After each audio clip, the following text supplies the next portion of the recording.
Estamos aqui com o jornalista Marcelo Duarte, autor do Guia dos Curiosos e autor da coluna Curiosidade do Jornal da Tarde. Ele vai falar um pouquinho para a gente sobre a palestra e sobre como a curiosidade pode ser um dos motores do progresso. A ideia do nome da palestra foi justamente a questão da curiosidade, né? Que quem não gosta muito de responder curiosidade e é questionada, principalmente por crianças, fala, a curiosidade matou o gato, que era um jeito de se livrar da questão, né? Deixa de ser curioso, menino. E a brincadeira é justamente essa, que a curiosidade, ela impulsiona, na verdade, o ser humano, né? A tecnologia. Quantas coisas foram descobertas justamente porque alguém cansou da rotina, cansou de fazer tudo do mesmo jeito e resolveu pensar além, né? Falou assim, mas será que isso não pode ser melhorado? Né? Se as pessoas, por exemplo, gostassem de andar, ninguém teria inventado a roda, né? Se tivessem se acomodado sempre de pequenas distâncias, ninguém teria inventado o avião. Então a minha ideia é essa, de mostrar que ser curioso é uma coisa que faz a humanidade andar, né? A curiosidade, na verdade, é responsável pelas grandes descobertas. Então, quando alguém disser, deixa de ser curioso, ou falar que a curiosidade matou o gato, a resposta é essa. Não, estou tranquilo, porque eu ainda tenho mais 6 vidas, pelo menos. Marcelo, como utilizar a curiosidade para impulsionar o trabalho, melhorar o trabalho e a aprendizagem? Bom, eu acho que o jovem hoje, ele está exposto a muita tecnologia, ele tem uma quantidade de informação muito grande, ele só não sabe como lidar com isso. Então, o que eu proponho nessa palestra é mostrar como as coisas do dia a dia, que são, né, que estão no supermercado, que estão na rua, que estão na televisão, elas podem ser usadas em sala de aula também. Porque a grande questão é trazer coisas do dia a dia, né, fazer comparações, para que aquilo entre muito mais fácil na cabeça das pessoas. É um conceito novo que se usa cada vez mais, que é o educação com entretenimento, né? Que você, com exemplos engraçados, curiosos, com comparações, usando filmes, tudo aquilo, você tem uma retenção de conteúdo muito maior. Então eu vejo pela série do Guia dos Curiosos, como hoje pessoas o livro já tem 15 anos, como várias pessoas disseram que se interessaram por outras coisas depois de ler o livro, que o livro tem humor, né, tem coisas divertidas, não é um livro de humor, mas tem uma leitura bem-humorada das coisas e traz o conhecimento junto, né? Então fala assim, eu estou te ensinando, mas você não está percebendo. Eu acho que isso tem que estar cada vez mais presente em sala de aula. Por isso que eu estou feliz de apresentar no Congresso Saber esse tipo de palestra, que eu acho que é uma sementinha, né? É lógico que o professor, o educador, ele vai pegar nos exemplos e ver como ele pode adaptar isso para o trabalho dele. Como começou o seu trabalho no Guia dos Curiosos? Porque é uma série de livros temáticos. E como foi escrever o primeiro e o que impulsionou a série? Bom, a série é muito a minha cara. Eu acho que eu tenho essa coisa da curiosidade muito latente em mim.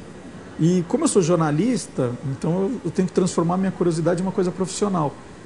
E eu posso dizer que o estalo, né, que foi aquela luzinha que acende na cabeça, começou numa fila de banco. Eu estava fazendo uma reportagem sobre atendimento bancário, numa época ainda que não tinha home banking, internet banking, era fila mesmo. E estava demorando tanto para ser atendido, né, era uma fila gigantesca, que na hora eu falei assim, nossa, mas se um caracol estivesse aqui, ele já teria sido atendido. E desse pensamento, eu comecei a usar nas minhas reportagens situações curiosas, números curiosos, e aí fui desenvolvendo esse trabalho. E hoje, assim, tudo que eu faço, eu penso como eu posso transformar numa coisa divertida, né? Como são feitas as pesquisas? De várias maneiras. Hoje eu uso muito a internet, não só para pesquisar, mas para encontrar pessoas que podem me ajudar. muito livro, muita enciclopédia. Eu já passei férias, só para você ter uma ideia, lendo dicionário, né?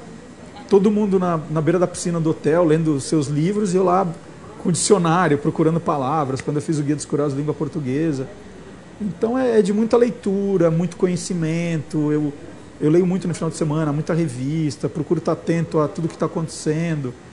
É um trabalho, vamos dizer, chega às vezes a ser massacrante, porque tudo do seu dia a dia pode virar conhecimento. Então você tem que estar ligado o tempo todo. E o livro gerou também um jogo de tabuleiro, né? O jogo do Guia dos Curiosos. Foi junto com o primeiro livro, já tinham saído quantos livros quando a ideia apareceu? O primeiro livro estava no auge, estava na lista dos mais vendidos. E aí a Grow pediu um jogo de tabuleiro, e foi nessa época, eu estava lendo dicionário, fazendo tudo. O jogo ficou 2 anos no mercado, depois tiraram do mercado e muita gente lembrava do jogo e pedia. E agora eu aproveitei a onda e peguei todas as cartas e transformei numa versão Guia dos Curiosos em cards.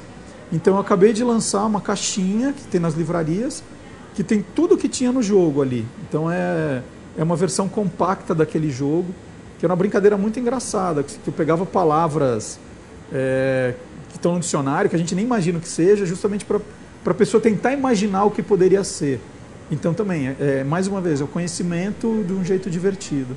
Alguma curiosidade do jogo, da história do jogo ou dos livros durante a produção da... Geralmente, antes da palestra, eu passo no supermercado e compro produtos, né? Então, começo com a mesa com produtos na bancada para mostrar, olha, a curiosidade está em todo lugar, a gente tem que estar aberto para perceber. Então, é uma curiosidade da palestra, né? Que a minha palestra começa, na verdade, dentro do supermercado. Aqui, em português, o gato tem 7 vidas. Em inglês, ele são 9 lives. Você sabe por quê? A gente usa muito o número 7, aquela coisa ligada à bruxaria. E o gato, né, quando a gente fala que o gato preto dá azar, tudo tem um significado que vem da Idade Média para dizer que as bruxas se transformavam em gatos pretos. Então, como se falava muito em bruxaria, e o número 7 associado à bruxaria, que ficou 7 vidas. Eu só não sei inglês, porque eu fiz só o Guia dos Curiosos de Língua Portuguesa, não me especializei na língua inglesa ainda. Tá aí uma pauta, quem sabe? Não é má ideia. Não, eu queria agradecer o convite para participar do Congresso Saber, porque eu acho que a educação é responsável por tudo que a gente faz de bom e de mal, né? Então eu apoio muito, acho que o trabalho que eu faço é direcionado para a educação. Então acho que cada vez mais que a gente consiga se reunir para falar disso, para que a gente melhore a educação, para que as crianças estejam cada vez mais presentes em sala de aula, participando, a gente vai melhorar o país. Como eu disse, a curiosidade, né, impulsiona tudo, até uma vida melhor, né, graças à educação.